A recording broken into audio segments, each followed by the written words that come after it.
The life of a LEGO minifigure can be pretty weird. Sometimes they're a famous adventurer that retires at a museum, an explorer who meets their untimely death, or just a regular guy living in LEGO City. With LEGO, you never really know what you're gonna get. So this is 28 minutes of LEGO minifigure lore. Starting off with an insane connection between the Parisian restaurant set and the Natural History Museum set. Both of these sets are in the modular buildings theme, and in case you didn't know, this theme has one of the most in-depth plot lines out of any LEGO branded theme. But for now, I want to focus on the artist in the Parisian restaurant. I talked about this artist in a different video, and how he's basically based on Piet Mondrian, the man behind the inspiration for LEGO's original colors. But his minifigure counterpart can do a lot more than just paint. On page 93 of the instructions for the Natural History Museum set, you'll find an interesting piece of lore about the pottery. It reads, "These highly detailed replicas of ancient pottery were created specifically for the museum by the artist living above 10243 Parisian Restaurant." It's a really small piece of lore, but it's a great way to build up the world around the modular buildings theme. It isn't the only piece of minifigure lore hiding in this set though. There's a man from the LEGO Adventures theme known as Dr. Kilroy.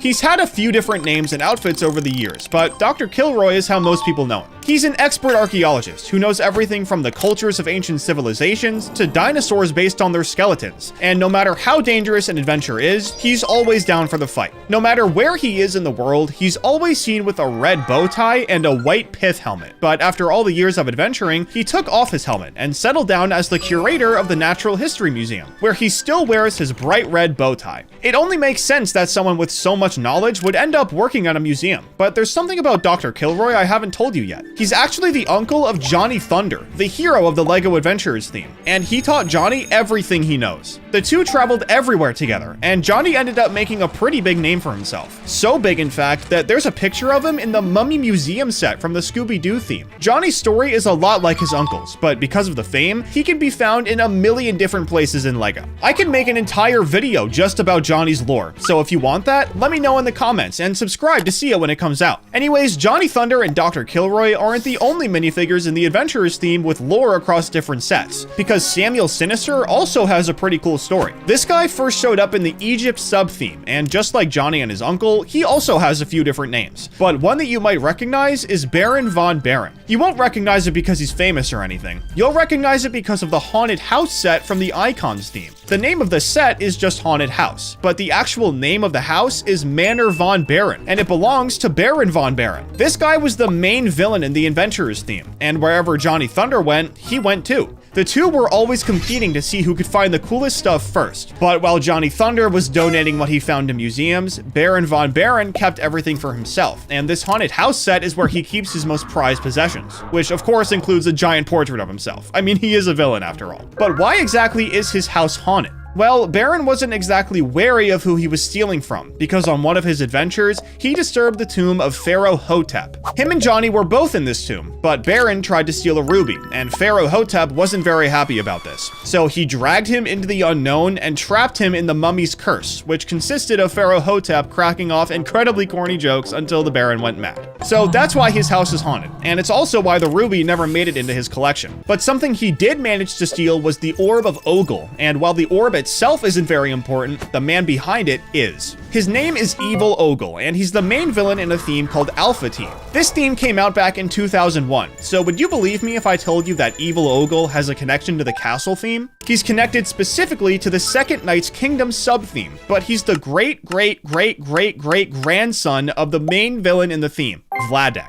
Now, even though the Second Knight's Kingdom sub-theme came out 3 years after Alpha Team, the story in the LEGO universe goes back 6 generations, since Vladek is from medieval times and Ogle is from the future. But how do we even know this is true? Well, the LEGO Club used to interview minifigures, and they interviewed Ogle back in 2005. Along with him saying he's changing his name to Misunderstood Ogle because nobody understands him, bro's emo, I guess. He also says that just like great-great-great-great-great-grandfather Vladek, he hates summer. Now, I have no idea why this guy hates summer, so if you do, let me know in the comments. But this is the perfect example of a fun little piece of lore hiding deep within LEGO. The best pieces of lore in LEGO, though, are the ones that LEGO themselves don't even talk about. Over the years, we've seen different minifigures live out their entire lives across different sets. And when LEGO does this, they don't even say a word. One of the most popular examples of this is the baby from Lego City. We first saw him in the Fun in the Park set from 2016. Then 2 years later, we saw him and his parents go camping in the Pickup and Caravan set. And to end it off, we saw him go camping with a family of his own in the Holiday Camper Van set from 2021. These 3 sets were released over the course of 5 years, and all 3 of them showed this guy at 3 different stages in his life. But the thing is, not every minifigure's life is this peaceful and happy. This guy got to live his life going camping with family, but the skater minifigure had a much worse fate. He made his appearance in Series 1 of the collectible minifigure packs, all the way back in 2010, but by 2015, he'd somehow died and turned into a zombie. I don't know where this guy was for this to happen to him, but in 2015, LEGO released a book called I Love That Minifigure, which came with the zombified skater as an exclusive. Obviously, this is a pretty dark plotline for a minifigure, but unfortunately, this is nothing out of the ordinary for LEGO, because they did something similar with 2 other minifigures too.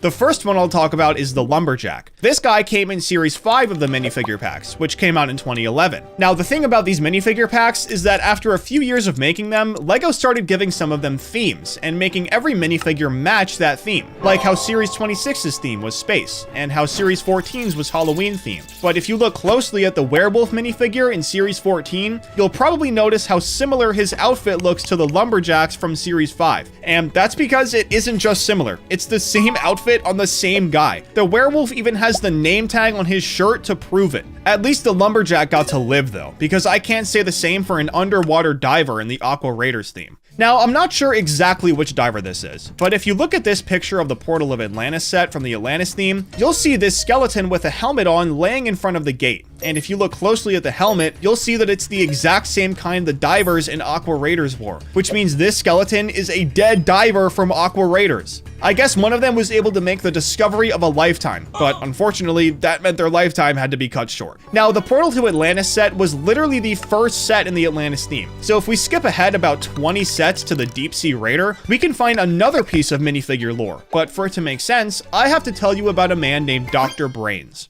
This guy was the scientist in the Power Miners theme, a theme that ended the same year Atlantis started. Power Miners was all about exploring underground, while Atlantis was about exploring underwater. Once the Power Miners project ended, Dr. Brains just wasn't satisfied and wanted to keep exploring the lower regions of Earth. So instead of giving up, he decided to become a diver for the Atlantis project. He even used the same name, so you know for sure it's him. Minifigures go through career changes like this all the time. I mean, what else are you supposed to do when LEGO retires your theme? And another minifigure with a similar story is Solomon Blaze from Galaxy Squad. This is a sub-theme to the space theme, and it was only around in 2013. Solomon was the leader of the blue team, but since this sub-theme didn't exist for very long, there isn't that much information on him. Once Galaxy Squad retired though, Solomon went on to lead the Ultra Agents in the Ultra Agents theme. This theme only came out 1 year after Galaxy Squad was retired, but I guess in the LEGO universe, the time between these 2 themes was a lot longer, because Solomon went gray, and I think he even got a prosthetic leg too. Galaxy Squad and Ultra Agents were both about fighting crime, so I guess losing a leg makes sense. But when you make a theme about secret agents fighting insane villains, you're bound to end up with someone like the Spy. This guy's story is very hard to follow, so I guess he's really good at his job. He was first released in Series 16 of the minifigure packs, but according to LEGO, he's been around for way longer than that. We just never knew it. The official description for him is on Brickopedia, and the original source from LEGO's website is gone. So LEGO's accidentally doing a really good job of covering up his past, which is very fitting. His description says that he's codenamed Agent A, and that his first recorded mission was for an organization called Alpha Team. Several years later, he was spotted infiltrating the volcano lair of Dr. Inferno shortly before its implosion. Although presumed lost in the line of duty, he resurfaced in the daring rescue of captured Galaxy Squad pilot Solomon Blaze from alien bugoids before disappearing once again. Now, there are absolutely no visuals for this, which is why it's so hard to follow. I mean, the only set that got named was the volcano base in the Agents theme. And of course, since he's a spy, he's not on the list of minifigures that come with this set. The Spy is one of the most elusive minifigures in all of LEGO. And since literally every theme he's involved with is retired now, it's gonna stay that way. Probably. The truth is, LEGO could just bring him back out of nowhere in 2, 5, or even 10 years. When LEGO builds a story around a character, they like to keep it going for as long as possible, like our GOAT Johnny Thunder. but they also like to make it as deep as possible. So allow me to introduce you to someone with a surprisingly deep story, the detective. LEGO's made a lot of detectives over the years, but this one in particular was released in Series 5 of the minifigure packs back in 2011. He's said to be an incredible detective who's solved many mysteries, including the Brickster's baffling brick napping from LEGO Island. But what is this mystery? Well, the Brickster is a minifigure from the Island Extreme Stunts theme from 2001, but it goes back further than that. Before it was a theme, Island Extreme Stunts was actually a video game called LEGO Island. It came out in 1997, and the main plot of it was to catch a Brickster. He had broken out of jail and was stealing a bunch of stuff all over the island, and if it weren't for the detective, he probably never would have gotten caught. LEGO Island has gained a huge fan base over the years, probably because of how deep the lore is, so it's no wonder there's another character that gets referenced too, the Infomaniac. This guy is basically the narrator of the LEGO Island games. When you first load into the game, he shows up and tells you how to sign in so you can actually play. And after that, he kind of just guides you through the rest of the game. In the real world, he's only been in 3 different sets, one of which was a polybag dedicated to him, so that one doesn't even really count. But the other 2 were set 6740, the Extreme Tower, and set 9247, Community Workers. His entire thing is that he's an information hub and is always willing to help, and he was actually spotted doing his job in a very odd place, the Monkey Kid City of Lantern set. This city is pretty big, and might be a little bit confusing if you've never been there before. So to help you out, the Infomaniac is just chilling at the bottom of the city. A lot of minifigure stories get continued like this, where LEGO just throws them in as Easter eggs in some random set. And one minifigure with a surprisingly funny story like this is the goat. It was super rare and expensive, and for a while, LEGO only used the mold one time. But we weren't the only ones freaking out about the goat. Minifigures were too. Originally, the goat was only in the Mill Village raid set from 2011, and as the years went on, more and more people started to realize that this was the only time LEGO used the actual mold for the minifigure, let alone the minifigure itself. Because of this, it got super popular, and LEGO literally never said a word about it. That is, until they released the Ninjago City Market set in 2023, and they finally broke the silence. One of the stickers in the set shows someone looking for a missing goat. A lot of people took this as a hint that the goat would finally be coming back, and they were actually right. In January of 2024, LEGO put the goat in Series 25 of the minifigure packs, making it the second LEGO product to use the goat mold. It doesn't end there though. Just a few months later, LEGO released the Medieval Town Square set, and one of the stickers in that set shows that someone put the goat they were selling on sale. This was obviously because LEGO put it in the Series 25 pack, and since it was finally back, prices for the goat had gone way down. See what I mean now? Even the minifigures were tapped in. But remember the Baron from the beginning of the video? Well, he actually died in his haunted house. You already know that he was the main villain in the LEGO Adventurers theme, and that he got his own haunted house set called Manor von Baron, which was haunted by Pharaoh Hotep. But there's something about this set that I didn't tell you. If you go upstairs to one of the rooms, there's a skeleton hanging upside down from the ceiling wearing a top hat. Now, at first, this just seems like a creepy decoration for a haunted house. But if you actually read the official instructions for the set, there's a line of text that changes everything. It says, "Some say Sam Sinister's car exploded while running from the law, leaving only his skeleton and top hat behind." Now, you might be wondering what this has to do with Baron, but Sam Sinister is actually one of his other identities. So this isn't just a random skeleton that LEGO threw in to make the house look scary. This is literally Baron von Baron's dead body hanging in his own house. Or is it? The instructions also say that some say there was once a third twin butler, and that no one knows for sure. So did the Baron fake his death? Is this really him? We have no idea. But this next minifigure is 100% dead. No questions asked. Blacktron Future Generation, also known as Blacktron 2, was a space sub-theme that ran from 1991 to 1994. The minifigs were basically just doing villain stuff for 3 years, but then the theme ended in 1994, and everyone kind of forgot about them. But fast forward over a decade to 2009, and LEGO releases a Nintendo DS game called LEGO Battles, and one of the storylines is about the Mars mission theme. There's an intro cutscene that plays when you first start, and in this cutscene, an astronaut named Biff lands on the Martian surface and walks right past a skeleton wedged wedged in between two rocks. If you pause the cutscene and actually look at that skeleton, it's wearing the full Blacktron uniform. So this is without a doubt a dead Blacktron member. This is super similar to the Aqua Raiders minifigure that died in the Atlantis theme. Only this time, this Blacktron skeleton didn't even get a real-life minifigure. But here's the thing. Dying wasn't even the worst thing that happened to a Blacktron astronaut. In 2024, Series 26 of the collectible minifigures came out. The theme for that series was space, and one of the minifigures is called the Blacktron Mutant. This minifigure shows a Blacktron 2 astronaut who's in the middle of a biological transformation. One of his arms is split and mutating, and one of his legs is already fully gone. According to the official description, this transformation was caused by exposure to alien technology. But there are transformations that are way worse than this, especially in the Hidden Side theme. This theme ran from 2019 to 2020, and it was all about a town named Newberry that got invaded by ghosts. This wasn't your typical ghost story, where spirits just float around and scare people. The ghosts were transforming people into monsters, and one of the most disturbing transformations is the Bawa. Before everything went wrong, this guy was just a normal train conductor. He worked for the Southeast Berrymont Engine Railroads, and during the Newberry haunting,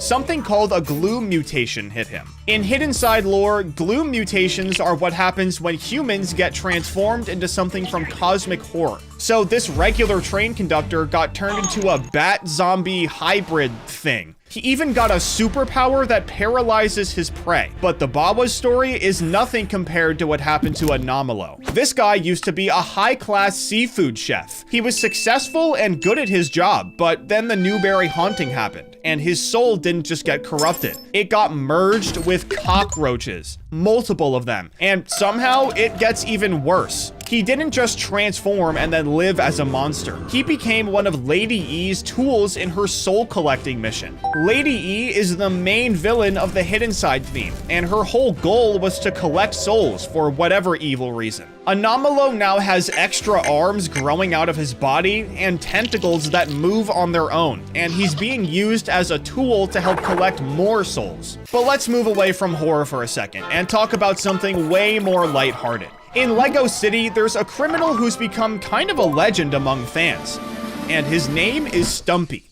This guy first showed up in a set called Wild River Escape, and he's a criminal who stole some treasure and is trying to escape the police on a raft. And apparently, he was able to get away because he shows up in a completely different set called Mountain Police Headquarters, and he's disguised himself as a tree to avoid getting caught by the mountain police. Because of this disguise, Lego gave him the nickname Stumpy, and it's one of the funniest Lego City criminal disguises by far. And speaking of Lego criminals, let me tell you about a manhunt that's been happening across multiple different CMF series. In 2013, Series 13 of the CMF came out, and one of the minifigs was the Sheriff. His official bio says that he's captured every single outlaw in the West, except for one guy who keeps getting away. And if you look at the wanted poster that comes with him, it shows the Bandit from Series 6, which came out 3 years earlier in 2010. So Lego made a storyline where this sheriff has been hunting one specific criminal for 3 real-world years across 7 different minifigure series. But now, let me show you a transformation that took over 30 years to be revealed.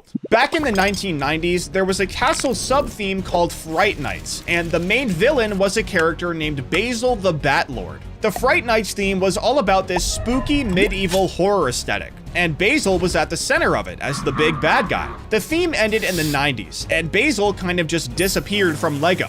But then in 2024, over 30 years later, Series 25 of the CMF came out, and one of them was called the Vampire Knight. At first, this just looks like a random vampire wearing knight armor. But if you take off the helmet and look at his face, you see that he has a very distinctive mustache, the exact same one that Basil had back in the 90s. Turns out, this is the official canonical fate of Basil. He became an actual vampire at some point after his theme ended. But enough about transformations. With this next minifigure, LEGO expanded the lore in a way that made us completely rethink what we knew about him. In the 90s, there was a castle sub-theme called Wolfpack, and back then, they were just known as forest bandits. That was pretty much their entire identity. But then in 2025, Series 27 of the CMF came out, and one of them is the Wolfpack Beastmaster. This character has an actual wolf companion, and the description tells us something that completely changes the Wolfpack. They weren't just random bandits who liked wolves. They were actually a culture with deep ties to the animal kingdom. The Wolfpack had a genuine connection with wolves and other animals. LEGO completely humanized them with just one minifigure. But now, let me show you a character who waited 22 years to get a physical minifigure. In 1999, LEGO released a video game called LEGO Racers, and the final boss was a character named Rocket Racer, but he only existed in the video game. There was no physical minifigure of him. Now, fast forward 22 years to 2021, and LEGO releases a city stunt set, and in that set is finally a physical Rocket Racer minifigure. And LEGO didn't just throw together some random racer and call him Rocket Racer either. The details here are matched perfectly. And speaking of characters who waited decades to show up, let me tell you about Camilla and Bosun Will. Way back in 1989, LEGO published a Pirates comic book. In that comic, there was a character named Camilla, who was the Admiral's daughter, and she had a crush on a character named Bosun Will, who was the quartermaster on Redbeard's pirate ship. These characters existed in one comic book and weren't seen again until this year, when the minifigure vending machine set came out. In that set, there are grown-up versions of Camilla and Bosun Will, and according to the lore, Camilla didn't just grow up. She followed in her father's footsteps and got promoted all the way to Admiral herself. So we're seeing a romance that started in a 1989 comic book finally get updated 37 years later, and it's kind of a Romeo and Juliet situation, which is pretty funny for LEGO. However, Ninjago has always been a theme with super deep lore. And I'm gonna tell you about a character who's been part of that lore since the very beginning, but only just got a physical minifigure. The first Spin Jitsu Master. This guy is basically the god of the Ninjago universe. He's the one who created Spin Jitsu and created the world of Ninjago itself. He's been mentioned in flashbacks and referenced for years as this legendary figure, but you never saw his face clearly, and there was never a physical minifigure of him that you could actually buy. That is until this year, when the Old Town set came out to celebrate Ninjago's 15th anniversary. This set finally gives us the first Spin Jitsu Master with a fully revealed face, which is so sick. He's like the most important person in all of Ninjago. And while we're on Ninjago, there's another character who finally got a physical minifigure recently. Liber. She's in the Ninja Character Display set, and if you're not deep into Ninjago lore, you might not know that she's Jay's biological mother. Jay is one of the main ninja, and he's the Master of Lightning. But before him, that title belonged to Liber. In the story, there was an event called the Serpentine War that happened generations before the current ninja team was even born. And during that war, there were elemental masters who fought to protect Ninjago. Eventually, Liber ended up becoming the Master of Lightning, and she passed that power down to her son Jay. But until the character display set came out, she'd only been mentioned in backstories. So now we finally have a physical minifigure. But there's one more Ninjago character I just have to talk about: Krux. Krux is a villain who posed as a museum curator named Dr. Sanders Saunders. His whole deal was that he was pretending to be this curator while secretly being a villain with evil plans. Way back in 2017, LEGO made a minifigure of his younger self in a set called Dawn of Iron Doom. But for 8 years, there was no minifigure of his older disguised version as Dr. Saunders until 2026, when the Old Town set came out and LEGO finally gave us one. And here's what makes this minifigure so perfect. It has a double-sided head, one that shows his friendly curator expression and another that shows his angry villain face. LEGO literally built his double identity into the physical minifigure, which is awesome. But now, let me show you a really deep connection over 25 years of LEGO history. In the Monkey Kid theme, there's a set called the City of Lanterns, and in that set, there are these robots called Citybots A05 and A16. They're just background characters helping out in the city, but if you look closely at their heads, you'll notice that they're using a very specific head print, and it's actually the exact same one that robots in the Spyrius and Explorian sub-themes used in the 90s. These Citybots are a direct reference to a droid in the Mystic Mountain time-lapse set from 1996, which is super specific. And speaking of space sub-themes continuing in modern themes, there's an alien character in the Space Police 3 sub-theme named Craniac. But if you look at his back, he has the 1998 Insectoids logo printed on him. And weirdly, his original name was Insectoid Zim. In the lore of the Insectoids theme, there were these refugees called Zotaxians who came from a planet called Holux. And apparently, these refugees didn't just disappear when Insectoids ended in 1999. They became part of the far future Space Police Society, and Craniac is the proof. But now, let me tell you about a minifigure whose job description is absolutely wild when you think about it. The Zookeeper. She came out in Series 5 of the CMF, way back in 2011. And obviously, she seems like a normal city zookeeper. But if you read her official bio, you find out that she's not just responsible for taking care of animals in LEGO City. She takes care of creatures from a bunch of different LEGO themes. She manages dragons from the castle theme,